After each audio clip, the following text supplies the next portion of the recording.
So the basic framework that I wanted to talk about today is thinking about the media from the perspective of a public good, and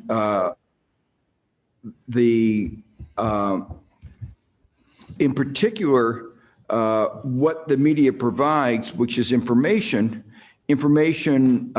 as a public good. And I'm using the term public good here in a very technical sense of the way it's used in economics, but that technical sense corresponds intuitively to what we mean by public goods more generally. So let me begin by, next slide, please. We often think about the media as the fourth estate, critical part of the system of checks and balances that make democracy work. Actually, it also plays an important role in the well-functioning of the economy. We always talk about you need good information to have a well-functioning economy, and the media provides an important mechanism by which that information gets not only disseminated, but also discovered. So the sense in which we talk about in economics a public good, it's something from which everybody benefits. And the media clearly fulfills this. Everybody benefits when the media performs its function well. So one of the basic insights in economics is that the private provision of a public good will result in an undersupply of that public good, and it will typically also result in inefficient restrictions on the use of the public good, if such restrictions can be imposed. The basic idea is really a very simple one. Something that benefits everybody, the marginal cost of supplying another individual that good is zero. If we have a better functioning democracy or economy, everybody benefits. And that means the private provider of that public good doesn't appropriate for himself the full benefits of those investments.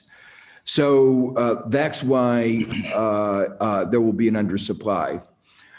Sometimes we try to provide a public good through privately. R&D is a good example of the private provision. R&D in the private sector is an example where we rely on the private provision of a public good. But we're right now seeing the consequence of that private provision. In many areas, to make provide incentives for the private provision of R&D, we use patents. And patents are designed to restrict access to that knowledge and the use of that knowledge. And even though the marginal cost of somebody using that knowledge is zero. And as I say, we're right now going through an example of that, where the drug companies are trying to restrict access to the intellectual property associated with COVID-19. And there's a global civil society movement to waive the normal restrictions, given the public benefits of doing so. Next slide. The problem is not so much the inefficiency of public production, which was the center of the attention in other arenas of public goods, the reason why we don't talk, we often worry about the public production of something like knowledge, for instance, because we're not sure the government is the best producer of knowledge. But in many areas, we can separate private production from finance. So we could have private production and public finance, and we do that in many arenas. But here, the real concern is somewhat different in the media. It's the credibility of the government and the incentives to provide distorted information. And let me emphasize, these incentives are both on the public and the private side. An example, obviously, is the Murdoch media, where Murdoch has used the media to actually deteriorate the quality of the media to make it sell more, but also to distort the information that's provided.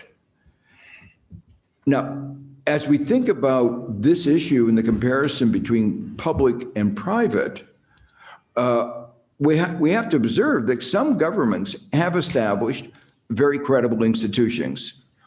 Even if some aspects, some private media are not credible, like Fox News, there are some government media, like BBC and the Swedish government TV, that have created media that are viewed to have a great deal of trustworthiness and credibility.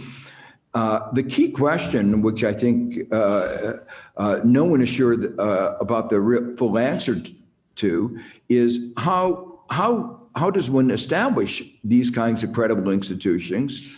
How to preserve that credibility once it's established? Is it only special governments like Sweden and that can do it, or is that actually feasible for governments that are where there's societies where there's less consensus like that in the United States? So this is a sort of prelude to thinking about the media and information as a public good. And what I want to turn to now, next slide, is what is required to make an effective media. And I'm going to divide my discussion into three topics. I guess I slide. I want what the media produces and delivers is different from ordinary goods because it produces information, and information is itself a public good. The point is, to put it more broadly, information and knowledge. Our third president, Thomas Jefferson, had a metaphor where he said knowledge was like a candle. When one candle lights another candle, it doesn't diminish from the light of the first candle. So that's an understanding of what a public good is that was before the economists got a hold of it and made it into a mathematical construct. But he captured what it was. And the problem is that individuals, firms, and others do not have incentives for full and honest disclosure, so that you cannot just rely on markets. In fact, they often have incentives for dishonest disclosure. So that leads to the notion that the marketplace for ideas is not like a conventional marketplace with the best ideas winning out in the end. That's an idea that some people in the social media like Zuckerberg have put forward, but it's actually wrong. And what I've argued is it's more, a better analogy is Gresham's law. Gresham's law describes money, and it says that bad money, bad currencies, drive out good currencies. And here, it's often the case that bad ideas drive out good ideas. And we've been seeing some of that in recent years. So even in ordinary markets, we need regulation, but even more so here. For instance, we have fraud and advertising laws to protect against deception. So you're not just allowed to say anything you want if others rely on that. And we have a complex and very important set of laws trying to protect against deception. And we have liability laws, tort laws, to protect injury that can occur as a result of dishonesty. Moreover, the information market for the media market is not naturally competitive. And in fact, as it's evolved, the social media particularly, there is very limited competition. But even in traditional media, even in a large city like New York, there are only a few newspapers, and in smaller cities, almost always only one or two. And finally, to highlight the difference between ordinary markets and the marketplace for ideas is that there are some other distinction. Good markets are transparent. Modern media, and particularly social media, is not transparent at all. And good information is necessary for a well-functioning competitive market.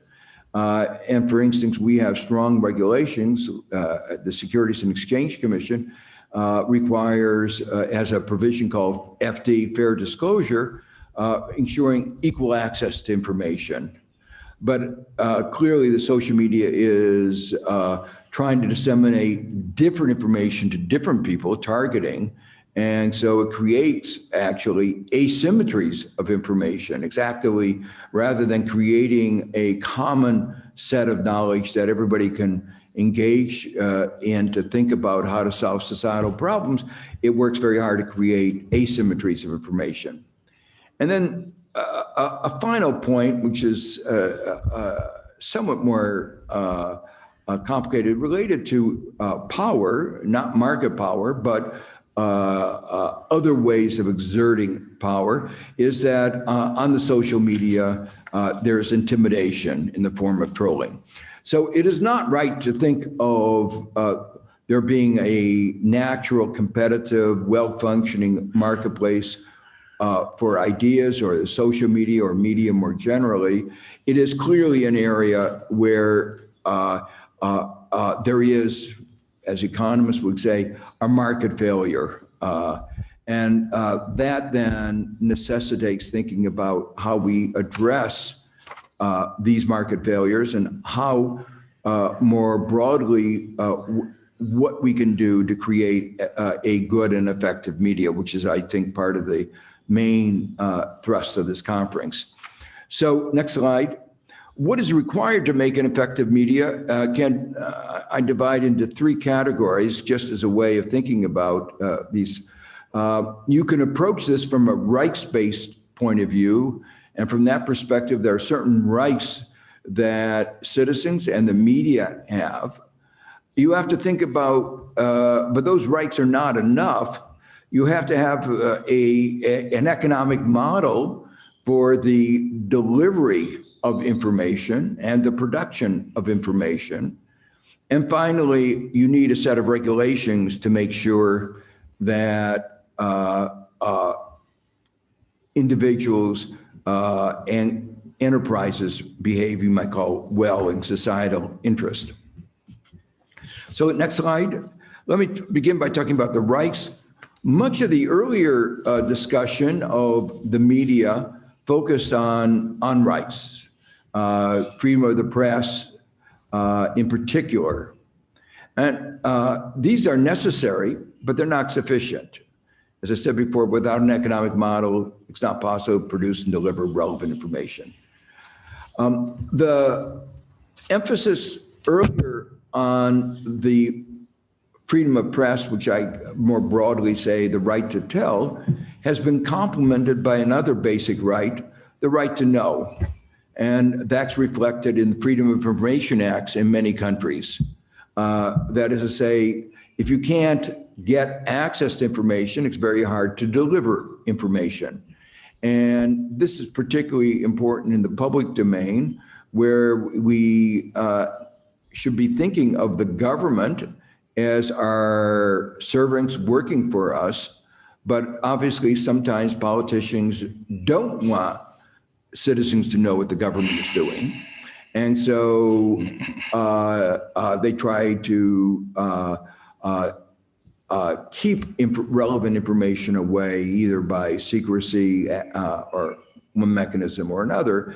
And that's where there's been a global movement over the last 2 decades of freedom of information.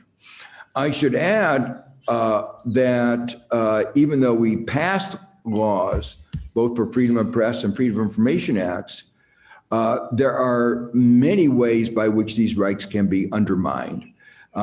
Freedom of Information Acts have been undermined by delay. You just don't respond. You have the right to the information, but the government doesn't deliver. And in terms of the freedom of the press, many countries, including even UK, the threats of suits, libel suits, often have a very chilling effect. So when we think of these rights, we have to understand it's actually not enough just to say you have those rights. One has to think about all the ways that those who want to suppress those rights work to undermine them. Next slide. What has gotten increasing attention is the problems in the economic model underlying the media. That is to say, if it's going to be provided privately, there has to be ways of getting returns to the production and dissemination of news. And the way that was done traditionally is beginning to fray, or has already frayed. So the traditional model was that news information was provided as a joint product with advertising. And the concept here was that those newspapers, for instance, that produce good information would attract more advertising because there would be more eyes that would want to see that information, and that the eyes looking at that information would make it more attractive to advertiser. That idea, as plausible as it might have seemed, has been challenged actually for several decades, well before the social media. Sensationalism could attract even more eyes, so that if you're trying to get engagement and eyes, it may not, the best way of doing it may not be producing good information, but providing sensational and sometimes untruthful information. Moreover, the traditional reliance on the private sector had another problem, that the private production provided the opportunity for the wealthy to get their views disproportionately distributed. And that in turn raises the broader issues of trust in the media. Next slide. But more recently, the traditional model has really fallen apart as the social media has provided a better advertising model. At least many people believe that. And the question is, how can the more conventional media survive? And there's been a lot of work on this, but none of the models seem to be working very well. More generally, one is the subscription model where you pay, other is begging, philanthropy. One of the points that has gotten a lot of attention, for instance, in Australia's recent media law, is that social media have been free riding on other media. That is to say, part of the reason that eyes are on social media is the information that it conveys. Much of that information is produced by traditional media, and they don't pay for that. And that, of course, is the general problem in public goods. Everybody wants to be a free rider. And then the question is how to circumscribe that free riding. And that's what a number of laws are trying to get at, where there's been a lot of evidence of the social media's market power. The problem is that these other approaches don't actually solve the fundamental problem, which I've emphasized, which is information is a public good and needs to be publicly financed. And there the question is how best to institutionally organizing financing and production.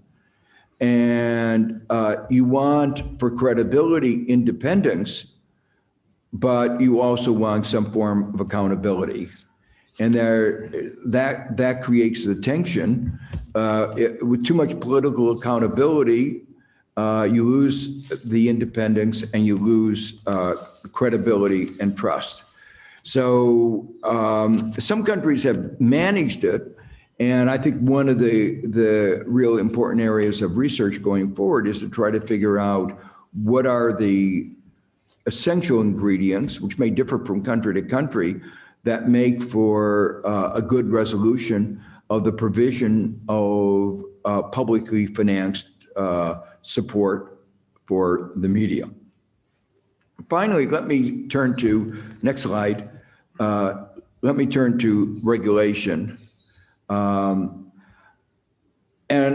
me begin by observing that social media was freed from normal systems of accountability that other forms of what I call intermediaries like newspapers have, and what is called Section 230. The argument that was done, I think, back in the 90s, and the argument was that these new platforms needed to have latitude to try out new things, to expand, to be innovative. But that was a quarter century ago. And I think that argument that they are frail, nascent enterprises is no longer persuasive. They are strong monopolists. And the original argument for freeing them of that normal accountability, I think, is gone. And I think one needs to then begin to contemplate making them more accountable. How best to do that, again, I hope we'll discuss during the conference. The fact that they've been freed of this accountability has contributed to an environment in which mis and disinformation has flourished. And that in turn has led to multiple social harms: incitement, political manipulation, social division.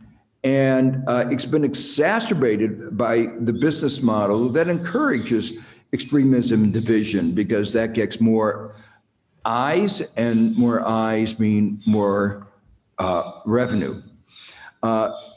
For me, this problem of mis and disinformation is really interesting because my own research, many of you may know, focused on the economics of information. And I focused a lot, as I mentioned in one of the earlier slides, on the absence of incentives for the provision of a disclosure of information. But I didn't spend much time thinking about the problem of dishonesty, disinformation, misinformation, because I thought that we had good laws like fraud laws and advertising that held people accountable. Well, that was true, I think, more or less, when I did my research 50 years ago, 45 years ago. but it's not true today. So for me, this has been a totally new area of thinking within the economics of information. But what happens when you have incentives for mis and disinformation, and how do you provide regulations and other ways of dealing with it? So clearly, my view is the stronger regulation is needed. Self-regulation won't work any more than self-regulation worked for the banks. We talk about incentive and compatibility. Their incentive is to make more money, and that means they will regulate it in ways that are compatible with making more money, not with societal objectives. One of the areas that people have emphasized is that some people say, well, you need more competition, but there are some areas where more competition is not really the problem. And in fact, the point is that competition would make regulation more difficult. The example that springs to mind is if Facebook in Myanmar were totally independent, we'd have no way to inhibit their inciting of the Rohingya massacre. Now, the problem is only that Facebook won't do it. But in principle, we could get it to behave better. But if it were totally run by internal to Myanmar, it would be more difficult. So I just emphasize that simplistic solutions like competition, privatization of information, I may come to later, are not solutions to this very difficult problem.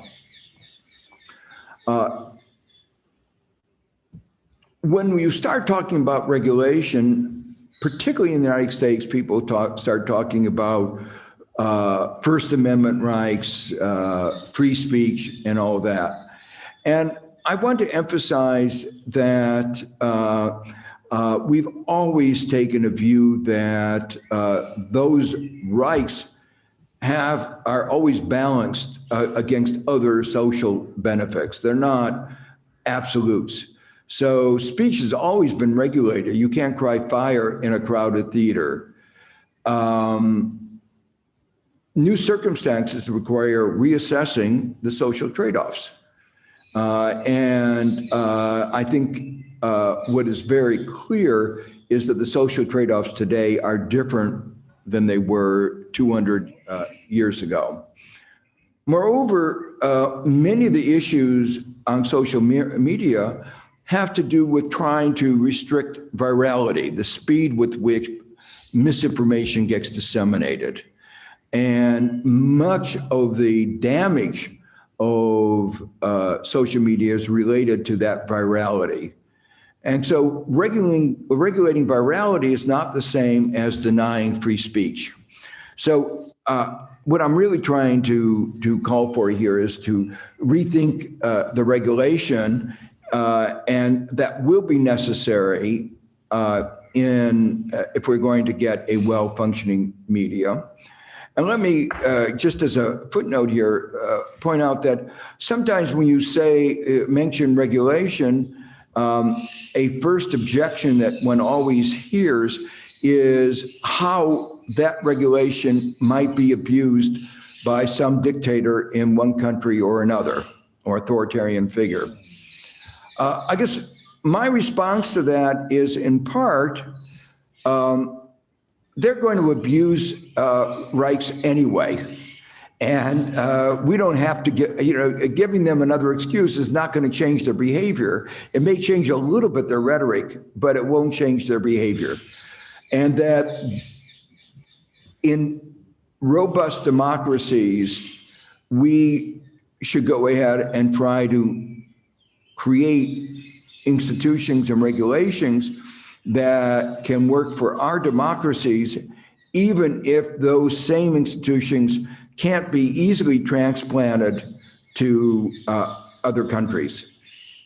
Next slide. So what I think beyond what I've just said, what is really required is public support. And when I say public support, public financial support. And what I've done here is to try to describe at least 4 elements of what that public support is needed. And it's needed for investigative reporting, some on a global level. The Panama Papers, the Paradise Papers are an example of successful global reporting that provided very important information that had political consequences. In that case, it was financed by philanthropy, but governments should recognize that well-functioning democracies require that information, and therefore it is a public good, should be publicly supported.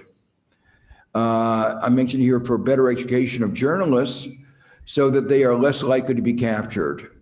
One of the problems is not just the business model that I talked about before, but the fact is that there is a real danger that journalists covering banks get captured by the banks, partly because those are the easy sources of information.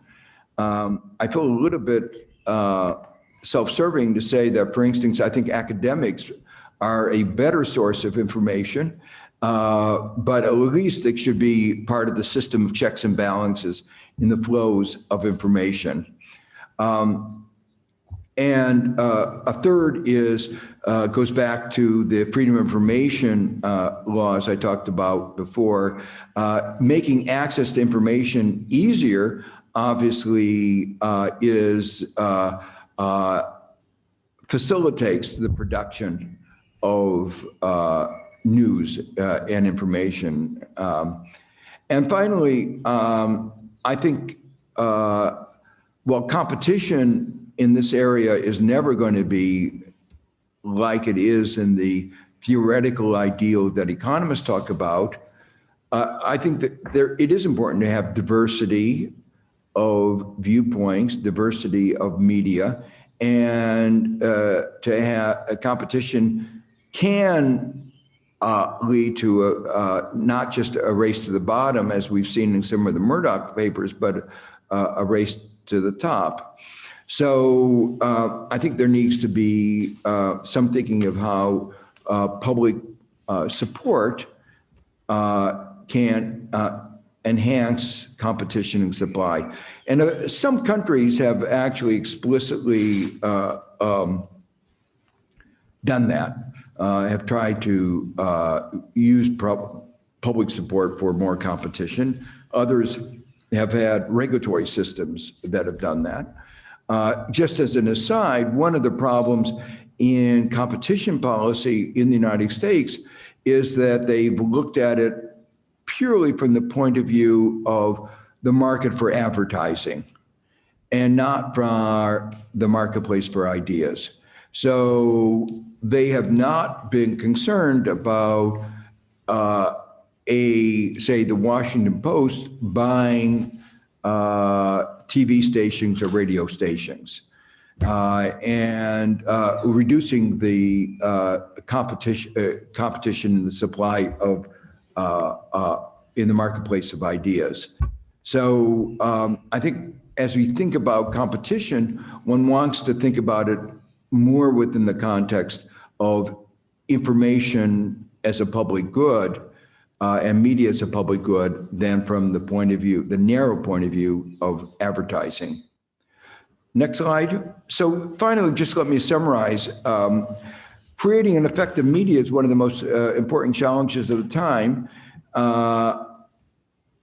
The failure to do that will have large consequences for our democracy, our economy, and our society. Unfortunately, there are no easy solutions and no free solutions. This is sort of echoing the economist cliche, there's no free lunch. You're not going to get a good media without spending money. It will take resources and it will entail hard trade-offs. you are going to have to impose some regulations, and that will lead to the view that you're restricting somebody's freedom, but somebody's freedom is somebody else's unfreedom. That is to say, if you allow somebody to incite to riot violence, the person who suffers from that violence has lost his freedom.